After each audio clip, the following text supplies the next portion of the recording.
বন্ধুরা, good morning. আশা করছি সবাই ভালো আছো, আর আমিও খুব ভালো আছি। তোমাদেরকে সাথে নিয়ে আবার একটা নতুন দিন শুরু করলাম।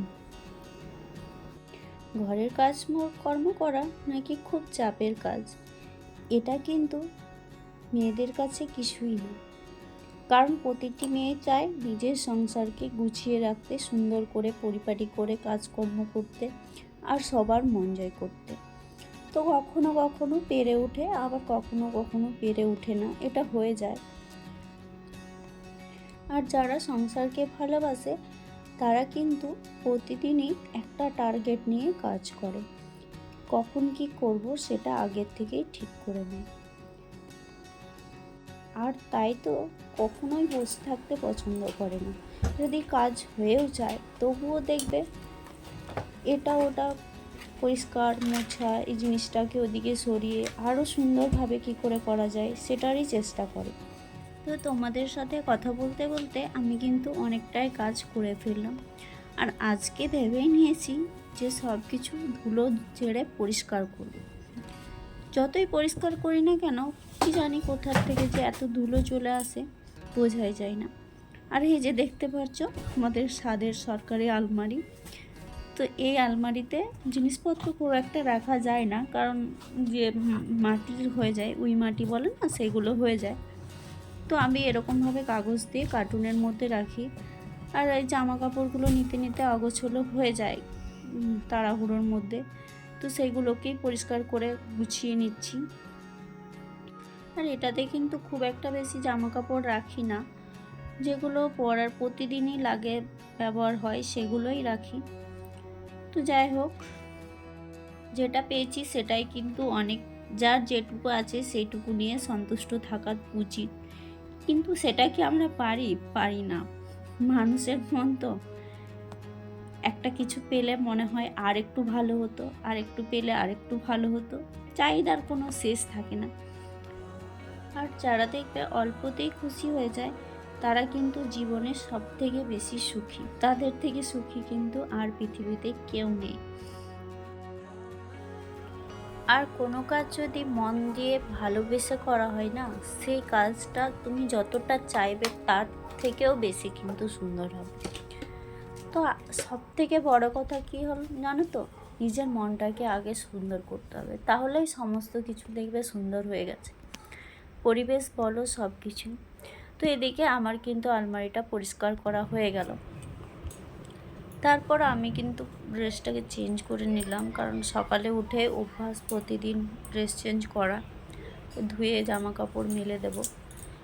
কারণ সকালবেলাতে এটা শ্বশুর বাড়িতেও অভ্যাস ছিল, আর এখানেও তাই আছে। আর ধুলোগুলো যেহেতু ঝাড়ছিলাম তার জন্য আমি কিন্তু ওই ড্রেসটা পরেই করে নিলাম।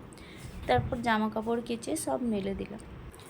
আর তারপর চলে আসলাম এদিকে বিছানাটাকে গোছাতে। আর এটা কিন্তু অগোছলো থাকলে ঘর কিন্তু যতই পরিষ্কার কর না কেন সুন্দর হয় না। তারপরে এই দেখো ধুলো বেরিয়েছে কতগুলো। যেহেতু প্রতিদিন একটু একটু করে রাখি, তাই খুব একটা বেশি বেরোয়নি। আর বাড়ির কাজ করতে করতে যদি ক্যামেরা করা হয় না, তাহলে কিন্তু অনেকটা সময় চলে যায়। তারপর রান্না করার তাড়াতাড়ি ব্যাপার থাকে, কোনো ডিউটি ঠিক থাকে না, সেই জন্য তো তবুও সব কিছু সামলানোর চেষ্টা করছি। তারপরে কিন্তু আমি চলে আসলাম রান্না করতে। আর আজকে রান্না করছি ভেন্ডি ভাজা, আর কিন্তু আমি খিচুড়ি রান্না করছি, কারণ অনেক দিন হলো খিচুড়ি খাওয়া হয়নি, ইচ্ছে যাচ্ছিলো, তাই ভাবলাম একটু খিচুড়ি করি। তো দেখো চাল কলাই সব সেদ্ধ করে নিয়েছি, তারপর কিন্তু আমি কড়াইয়ে দিয়ে এরকমভাবেই রান্না করি, এতে আমার টাইমটা অনেকটা কম লাগে। আর আমার কাছে যেহেতু হাঁড়ি নেই, তাই হাঁড়িতে হলে একবারে বসানো যায়, কিন্তু হাঁড়ি নেই বলে আমি এরকমভাবেই করি। আর খিচুড়ি করার একটা কারণ হচ্ছে বর্ষা তো শুরু হয়ে গেছে, কিন্তু বৃষ্টি না হলে কি হবে।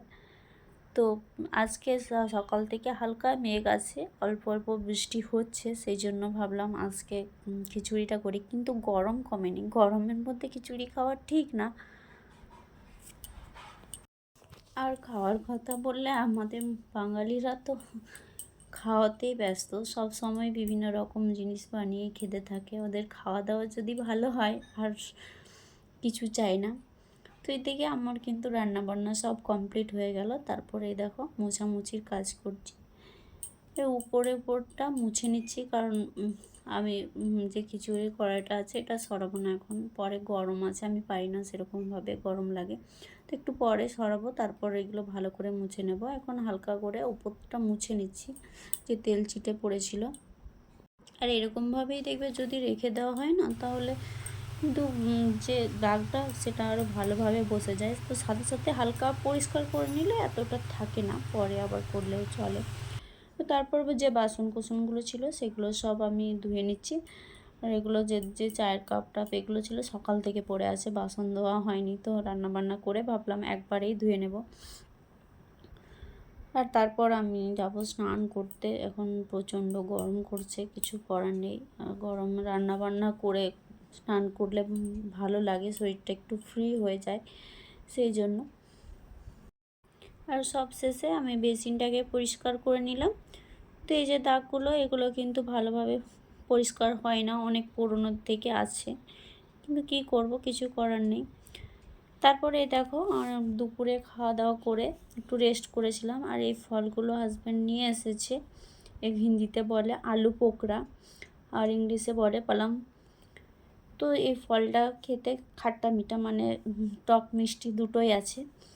তো আমার ছেলেকে একটা দিলাম, ও প্রথমে খেতে চাইছিল না, তারপরে একটু লবণ দিলাম, তারপর বললো এখন খেতে ভালো। আর এখন ওকে আমি রেডি করিয়ে পার্কে খেলতে পাঠাবো, ও এখন খেলতে যাবে। তারপর আমি ঘরের কাজগুলো যেগুলো আছে সেগুলো করে যাব। তো এদিকে আমি জামা কাপড় গুছিয়ে নিচ্ছি, এরপর রেডি হয়ে পার্কে যাব। তো এখনকার মতো টাটা, বাই বাই, সবাই ভালো থেকো।